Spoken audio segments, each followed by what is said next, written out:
I slept with my daughter's ex-boyfriend, he got me pregnant and I had an abortion. They got back together and got married. In maybe 1997, I was 38 and my daughter was 18, and she was dating Harry, who was 24. I was an alcoholic and dabbled in other drugs, mostly cocaine. I was not a good person, let alone mother. Not like I was abusive to my daughter or anything, but I was generally inattentive and cared more about my alcohol and drugs than her, especially in her teen years. I am 14 years sober now. I disapproved of my daughter dating Harry, but I never told her why. He would flirt with me, constantly, and the age difference also creeped me out. Also, he was an alcoholic and drug user, just like me. She broke up with him over his alcoholism. Soon after she moved away, not too far, but regardless she didn't live with me anymore. Harry kept calling me and asking if we wanted to get drinks. I turned him down, but then one day he said he had a bunch of coke and I couldn't resist. He came over, we did the coke, and we ended up having sex. He was a very good-looking guy. He looked a lot like that ridiculous 80s Justin Bieber picture that was on the front page today. That is actually what made me think about him.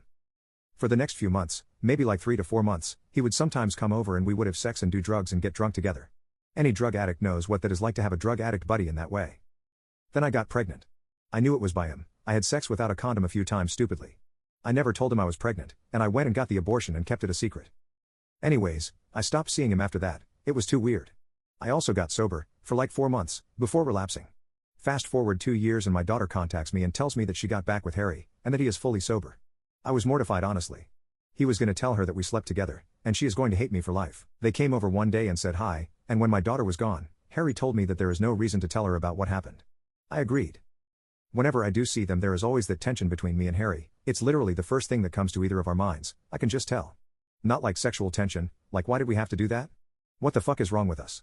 Kind of tension. I think about this often. Especially when I see my grandson. I always think that could have been my son if things had gone differently, but wow, what a disaster that would have been if I decided to keep that child.